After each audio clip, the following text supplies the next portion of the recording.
다음 소식입니다. 중국 수도 베이징에선 닷새뒤 열릴 전승절을 앞두고 행사 준비가 한창입니다. 특히 북한과 중국, 러시아 세 정상이 한자리에 모이는 만큼 도시 전체 경계 수준이 한층 강화됐습니다. 베이징에서 권란 특파원입니다. 베이징 시내 주중 북한 대사관, 정문에 무장경찰이 경비를 서고 있습니다. 내부에선 건물 정비가 한창인데 작업자들이 드나드는 모습이 눈에 띕니다. 중국의 전승절 80주년 열병식 참석을 계기로 첫 다자 외교 무대에 나설 김정은 위원장의 방중에 대비하는 모습입니다. 중국과의 공동 역사를 강조하려는 듯 대사관 게시판엔 항일 투쟁을 했다는 김일성 주석의 젊은 시절 사진이 맨 위에 내걸렸습니다. 김 위원장이 전용 열차를 타고 올 경우 지나가게 될 북중 접경, 단둥시의 분위기도 달라졌습니다. 철로가 내려다 보이는 호텔은 외국인 투숙객 예약을 받지 않기 시작했습니다. 现在为什么外国人不让订了？因为我们也不清楚，因为的话就是我们上面通知。 행사가 열릴天安门 광장엔 기념 조형물과 좌석 등이 놓였고 김정은, 시진핑, 푸틴 등이 자리할 망루도 대대적인 정비를 마쳤습니다. 시내 곳곳에 바리케이드가 쳐졌고 지하철 내부엔 군인과 경찰견이 배치되는 등 경비도 한층 삼엄해졌습니다. 이곳은 저희 SBS 베이징 지국 사무실입니다. 이렇게 열병식 퍼레이드가 바로 내려다 보이는 위치인데요. 이 때문에 열병식 당일 소개령을 통보를 받아서 저희 취재진은 사무실에도 나올 수 없게 됐습니다. 중국은 김정은 위원장의 방중을 앞두고 한반도 문제에 적극 나서겠다고 강조했습니다. 为推动政治解决朝鲜半岛等地区热点问题，积极贡献中国的智慧。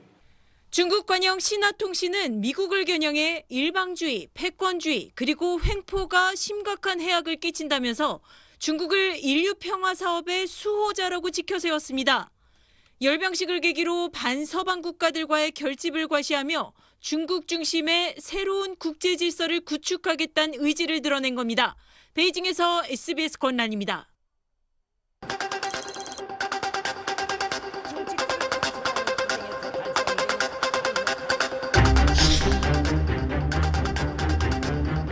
俄罗斯总统普京、朝鲜劳动党总书记、国务委员长金正恩。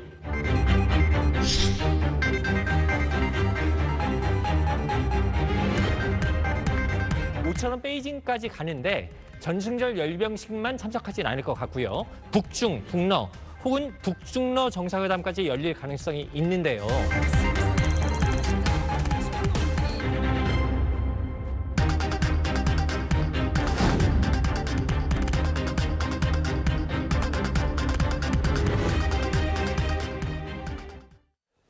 북한 김정은 국무위원장이 중국 전승절 열병식 참석을 위해서 며칠 안에 평양을 떠나서 베이징으로 향할 걸로 알려졌습니다. 북한은 이런 사실을 조선중앙TV를 통해서 주민들에게 발표했습니다. 북한의 발표 내용부터 잠시 보겠습니다. 조선노동당 총비서이시며 조선민주주의인민공화국 국무위원장이신 경애하는 김정은 동지께서 중국공산당 중앙위원회 총석이 중화인민공화국 주석 습근평 동지의 초청에 따라 전국인민 항일전쟁 및 세계 반팔쇼 전쟁 승리 요든돌 기념 행사에 참석하시기 위하여 곧 중화인민공화국을 방문하시게 됩니다. 네, 중국의 다음 주 전승절 행사에는 푸틴 러시아 대통령도 참석하는데요. 9월 3일 중국 전승절을 계기로 북중러의 밀착이 강화될 걸로 보입니다. 이 상황이 동북아 정세에 어떤 영향을 미칠지 이재명 대통령이 한미 정상회담을 통해서 밝힌 대외정책 구상과는 어떻게 맞물릴지 아산정책연구원 차두현 수석연구위원과 함께 자세히 짚어보겠습니다. 차 의원님 어서 오세요. 네, 안녕하십니까. 네, 일단 9월 3일 중국의 전승절이요. 네. 중국한테는 이 행사가 어떤 의미인지부터 좀 간략히 짚어볼까요? 네, 이게 그냥 전승절 그러면 그냥 전쟁에서 이겼다라고 네. 얘기하면 공식적으로는 이게 대일 전승일 기념식이에요. 네. 다시 말해서 그 일본 그 과거 그 군국주의 일본과의 전쟁에서 이겼다라는 네. 걸 기념하는 행사고요. 더 확장하면 이걸 이제 그 단순히 일본에 대한 승리뿐만 아니라 네. 뭐 러시아나 비슷하게 반파시스트 그리고 반제국주의 세력을 세력에 대항을 해서 승리를 거둔 기념일로 얘기를 하고 있고요. 네. 또 중국에서 나름대로 의미를 또 부여를 하는 것이 이것이 지금 사실은 일본과의 항일투쟁 기간 동안 그 국민당과 네. 그 공산당이 지금 합작을 해서 같이 대항을 했거든요. 그러니까 이게 이 국공 합작으로서의 의미로서의 전승절이라는 의미도 있고요. 네. 중국이 이걸 지금 대대적으로 근래 들어가서 계속 선전을 하는 이유가 결국 그런 국공 합작에서 결국 전체적인 중국 통일로 이어지는 정통성이 자신들한테 있다라는 걸 이야기하는 것도 결국 뭐 얘기하는 타이완도 우리 거다. 이런 그렇죠. 얘기도 한 번 더 네. 하는 거죠, 사실은. 네네. 굳이 얘기는 안 합니다만. 자, 어쨌든 김정은 위원장이 지금 6년 8개월 만에 중국을 가게 되는 겁니다. 네네. 제가 2016년부터 19년까지 사실은 베이징 특파원으로 있었는데 그렇죠. 네. 그 당시에 한 4번을 왔어요. 네, 그래가지고 4번을 갔죠. 정말 바빴었던 기억이 네네. 좀 악몽처럼 나는데, 자, 김정은의 이번 중국 방문, 그 전에 방문과는 좀 결이 다르다고 봐야겠죠? 아니요, 결이 상당히 비슷하면서도 그래요? 미묘한 차이가 네. 있습니다. 이게 모두 사실은 미북 협상이 지금 얘기되고 있던 시점에서 그 전후에 2018년, 2019년 같은 경우에 만났었고요. 네. 지금도 미북 협상 얘기가 나오고 있는 과정에서 만난 거는 결은 비슷하다고 볼 네. 수가 있고요. 왜냐하면 이게 그 당시에도 상당 부분이 이 미북 협상을 앞두고 네. 상당히 북한만이 지금 어떻게 사정이 급한 게 아니라 네. 든든한 뒷배가 있다는 걸 보여주기 위해서 만났다는 분석들이 많았거든요. 네. 지금도 사실은 미북 협상 얘기가 나오고 있잖아요. 네. 어떻게 보면 나도 그렇게 급한 거 없다라는 사인을 그런 면에서는 비슷한데 당시는 실제로 미북 협상이 가시화되고 진행 다 예정이 돼 있던 입장들이고요. 네. 지금은 그게 전망이 불투명한 가운데 먼저 지금 이 북중러 네. 협력을 점검하기 위해서 만났다는 의미가 있죠. 그러니까 지금 말씀을 하셨지만 일단 2018년 6월에 싱가포르 그 정상회담이 네. 있기 전에 3월하고 5월에 만났었어요. 네. 그런 다음에 싱가포르 미국 정상회담이 끝난 이후에도 또 만났습니다. 네. 이걸 가지고 당시에 트럼프 대통령이 또 상당히 좀 불편한 심기를 표출하기도 그랬었죠. 했고요. 예. 자, 2019년 2월에 결국은 미북 협상, 하노이 노딜이라 그래가지고 그렇죠. 결과가 없었죠. 충격적이었죠. 예. 그런데 이제 이 2019년 6월에 네. 시진핑 주석이 직접 평양을 방문하면서 이 2018년 19년 사이에 네 번째 북중 정상회담이 이루어졌어요. 네. 그 이후에 사실은 이게 뭐 꼭 북중 관계가 소원에서뿐만은 아니고요. 네. 2020년부터 2022년까지는 사실은 코로나 국면이 있었잖아요. 그렇죠. 예. 북한 같은 경우에는 이게 이 치료제라든가 아니면 방역 백신이 굉장히 부족하고 의료 상황이 열악한 현실이기 때문에 이 3년 동안의 코로나 기간 동안 국경도 물리적으로 폐쇄를 했었단 말이에요. 그렇죠. 그러니까 이때는 물리적으로 중국 정상과 만나는 것이 힘들었고요. 네. 다만 2023년에 실제로 북중 국경이 재개가 되면서 이제는 한번 만나지 않겠냐 했는데 그래도 그 이후에 2년 만에 지금 만나게 된 거죠. 네, 자 김정은 위원장 이번 방중을 통해서 자 다자 정상 외교 무대에는 처음으로 등장하는 셈이 됩니다. 관련 내용 잠깐 보겠습니다. 김정은 북한 국무위원장은 지난 2011년 집권 이후 지금까지 모두 8차례 외국을 방문했습니다. 2018년 싱가포르, 2019년 베트남에서 2차례 트럼프 미국 대통령과 만났고 이를 전후해 중국을 집중적으로 4차례나 방문해 북중 정상회담을 했습니다. 2019년 2월 하노이 노딜 이후엔 2019년과 2023년 2차례 러시아만 찾았을 뿐입니다. 그 뒤 2년 만에 처음으로 북한 밖으로 나서는 해외 방문지로 중국을 택한 겁니다. 그동안은 모두 양자 정상회담이었습니다. 하지만 이번엔 정상들의 다자 외교 행사에 대비합니다. 할아버지 김일성 주석은 다자 외교 무대에 여러 차례 등장했습니다. 한국전쟁 직후인 1954년 10월 중국 정부 수립 5주년을 기념하는 열병식에 갔고 1959년과 61년 소련, 65년 인도네시아, 80년 유고슬라비아에서 열린 다자 외교 행사에 참석했습니다. 하지만 아버지 김정일 국방위원장은 다자 무대엔 일절 나타나지 않았습니다. 이번 김정은의 중국 열병식 참석은 북한 최고 지도자가 45년 만에 다자 외교 무대에 등장하는 겁니다. 방중 기간 김정은 위원장은 시진핑 중국 국가주석, 푸틴 러시아 대통령과 1대1 회담을 할 수 있고 북한과 정식 외교 관계를 맺고 있는 라오스, 이란 등의 정상급 인사들과 면담에 나설 수도 있습니다. 네, 김정은 위원장 그동안 이 다자 외교는 좀 꺼려왔습니다. 푸틴 대통령이나 뭐 시진핑 주석과도 따로따로 만났었지 이렇게 한꺼번에 만난 적은 없잖아요. 그렇죠. 그리고 지금 시점이 이제 러시아와 우크라이나 전쟁에 참전하고 나서 네네. 러시아와 급격히 밀착돼서 푸틴이 내 뒤에 있다. 뭐 이런 시점인데 이 일본 언론들이 이렇게 분석하더라고요. 나 뒤에 시진핑 주석도 있어. 이렇게 트럼프한테 보여주고 싶은 거다. 맞습니까?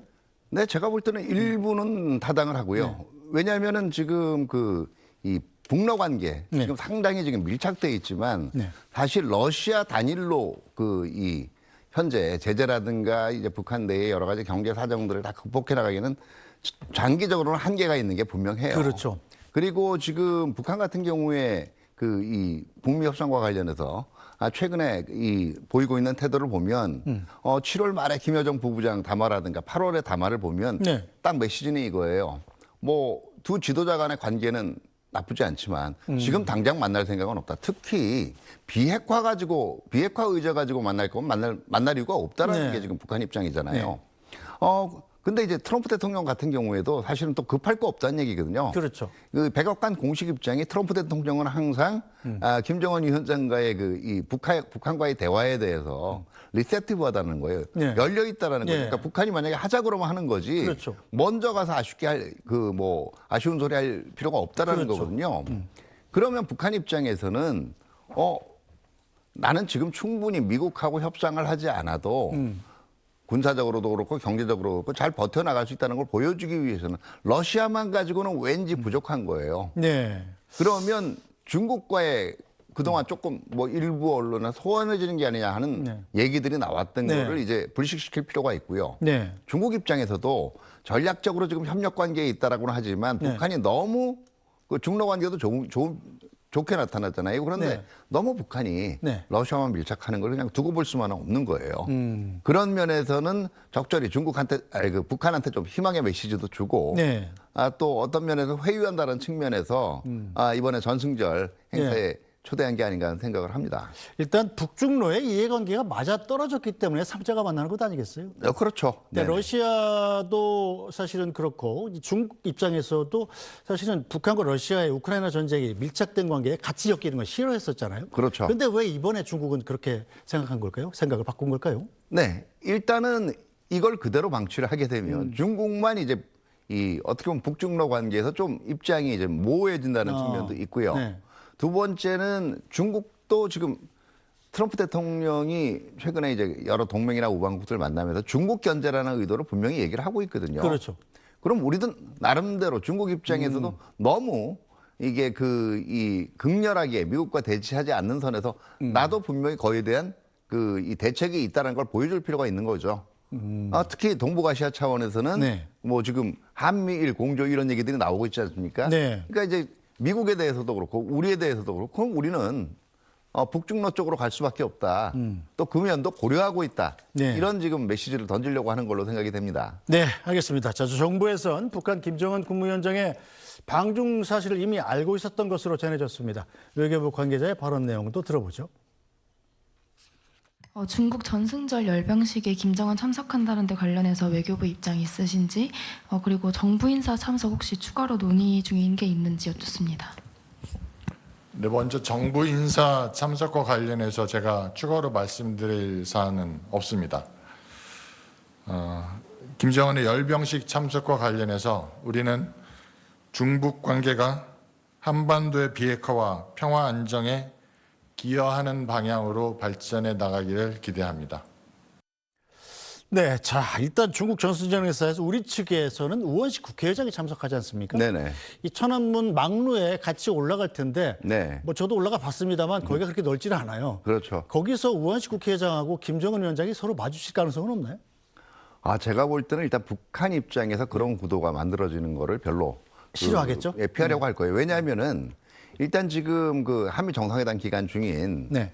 방미 기간 중이죠. 대통령께서 이 CSIS, 미 CSIS 전략 및 국제문제연구소 방문을 하셨잖아요. 네. 거기서 이제 나온 연설문을 가지고 조선중앙통신에서 굉장히 맹비난을 했거든요. 그럼 당분간 남북한은 냉각되는 모습을 보이는 게 북한 입장에서는 네. 맞는 거죠. 더더구나 지금 북한 언론도 틀림없이 지금 북중러 3자 정상이 만나는 걸 지금 취재하러 갔을 거고 이게 네. 외신에서도 보도가 될 거거든요.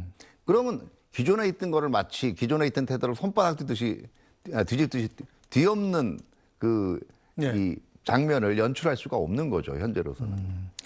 자, 이재명 대통령이 지금 미국 워싱턴 방문 기간 중에 이제는 안미 경중할 수 없는 시대가 됐다. 즉 안보는 미국과 경제는 중국과 할 수 있는 상황이 아니다. 이렇게 네네. 얘기를 했었는데 여기에 대해서도 중국이 관영 언론을 통해서 발끈하지 않았었습니까? 네네, 그렇죠. 자, 이런 소리들을 했는데 우원식 국회의장이 이번에 전승절에 가긴 합니다만 네네. 우리는 중국과의 관계를 어떻게 설정해야 됩니까? 일단 지금 뭐 기존에 한번 관계들을 보면은요. 일단 그러면 이 중국 같은 경우 당연히 그러면 한미일이 합심해가지고 압박을 하겠다는 거냐 지금 이런 태도 아니에요. 네. 결국은 그러니까 한미일이 협력하는 걸 자신들에 대한 대결로 읽는 거 아니겠습니까? 네. 우리는 그 지역 안정이라든가 이런 면을 위해서 한미일 협력 방향을 지속해 나가더라도 얼마든 네. 한중 간의 건설적인 관계가 가능하다는 얘기를 해야 될 거예요. 왜냐하면 지금 중국은 자꾸 이걸 싸우자는 걸로 해석을 하고 있지만 네. 그게 꼭 한미일이 협력을 한다 그래서 중국과 싸워야 되는 이유는 없지 않습니까? 네. 오히려 한미일 협력의 과정에서 우리나 일본의 의견이 또 미국한테 전달이 될 수도 있는 거고 네. 그게 미중 간의 전략 경쟁을 오히려 더 완화시켜주거나 아니면 부드럽게 진행하는 역할도 할 수가 있는 거예요. 그동안 우리가 지금 보면은요. 네. 중국에서 어떤 반응에 대해서 발끈하면 계속 눈치를 보는 듯한 반응을 보여요. 뭔가 좀 이제는 거기에 대해서 좀 달래는 뭐를 해야 되지 않나. 네. 그러다 보면 한미 정상이 끝나고 난 다음에 오히려 또 정상에서 나왔던 발언들을 조금은 희석시키는 네. 또는 때로는 그게 말이 서로 안 맞는 듯한 걸 하는 정책이 나오기도 했단 말이에요. 네. 오히려 이게 그동안 미국으로부터도 그렇고 중국으로부터도 별로 신뢰를 얻지 못하는 저는 원인이 되었다고 봐요. 네. 그렇기 때문에 이 추세는 간다. 가지만 이것이 결코 중국과 직접 적대하는 상황으로 가지 않도록 네. 우리는 노력을 할 거다라고 당당하게 입장을 밝히는 게 저는 좋다라고 생각합니다. 네, 어쨌든 이 북미의 정상이 서로 만날 수 있다는 기대감이 커지고 있는 상황인데 이번 주에 워싱턴에서 열린 한미 정상회담에서 양국 정상이 나란히 이 문제를 언급했었습니다. 이재명 대통령과 트럼프 대통령의 발언 들어보겠습니다. 그리고 가급적이면 전 세계에서 유일하게 분단 국가로 남아있는 한반도의 그 평화를 좀 만들어 주셔서 김정은과도 만나시고 북한에 트럼프 월드도 하나 지어서 거기서 저도 골프도 칠 수 있게 해주시고 그래서 전 세계가 인정하는 정말 세계사적인 평화의 메이커로서의 역할을 꼭 해주시기를 기대합니다. I will say that Kim Jong-un and I had a very good relationship, as you remember, and still do. And when I came in, I didn't know him. We had 2 summits, but we became very friendly. Respect. It was. Mr. President, Kim Jong-un wants to meet. When do you want to meet with him? Yeah, we want to have a meeting. I like to have a meeting. I got along great with him. You know, you were there. We even had a press conference. I look forward to meeting with Kim Jong-un in the appropriate future. 네, 뭐 잘 아시다시피 오늘 10월에 우리나라에서 이제 에이펙 열리지 않습니까? 네네. 트럼프 대통령이 아마 올 것 같은데 네네. 김정은 위원장이 경주까지 와서 에이펙에 참석할 가능성도 높지 않은 것 같고 네. 혹시 지난번처럼 트럼프 대통령이 판문점까지 가서 김정은 위원장과의 판문점 회담 정도가 이루어질 수 있지 않겠느냐 이런 기대감도 있어요. 그런 시나리오도 나오는데 저는 개인적으로 볼 때는 가능성이 그렇게 크지 않다라고 봐요. 제일 첫 번째가 북한 측 사정이에요. 네. 이미 말씀을 드렸지만 북한도 나름대로 자기들의 명분과 원칙에 따라 움직입니다. 네. 자, 김여정이 아까도 말씀드렸지만 지금 8월 중순 시점에서 당분간 만날 생각 없다라고 얘기를 했고요. 네. 조선중앙통신이 굉장히 격렬하게 지금 우리 입장도 비난을 했고 한미 정상회담도 비난을 했단 말이에요. 네. 그러면 일단은 우리 쪽에 우리하고 맞닿은 지역인 판문점에서 만난다는 것 자체가 마뜩지가 않을 거예요. 네.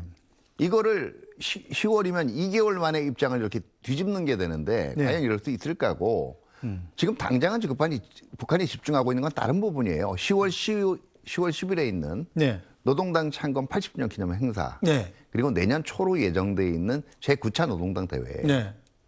여기 일단 내부적인 집중이 먼저라고 생각하기 때문에 더더구나 북한이 얘기한 것들이 이제 비핵화 가지고는 회담 안 하겠다는 거 아니에요. 네.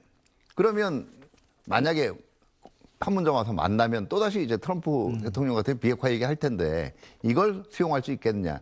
이 두 가지가 북한 측 사정이고요. 네. 마찬가지로 트럼프 행정부도 지금 대외 정책의 제1우선순위는 러시아 우크라이나 전쟁의 조속한 종전이에요. 또 네. 그게 끝난다라고 해도 곧바로 그 북한 문제가 높은 우선순위에 있는 것이 아니라 오히려 중동 안정 문제에 네. 더 관심을 먼저 쏟을 겁니다. 그렇기 때문에 뭐 제가 보기에는 분명히 트럼프 행정 기간 중에 김정은 위원장과의 대화를 시도는 할 거예요. 네. 그러나 이게 먼저 아쉬운 소리를 해가면서까지 만나지는 않을 거고 그게 금년 10월이 되기는 제가 볼 때는 여전히 굉장히 많은 한계가 있습니다. 네, 어쨌든 당분간 북한의 급격한 변화를 기대하기는 좀 쉽지 않은 상황이군요. 네, 그렇죠. 네, 오늘 말씀 여기까지 듣겠습니다. 아산정책연구원 차두현 수석연구원이었습니다. 말씀 잘 들었습니다. 네, 감사합니다.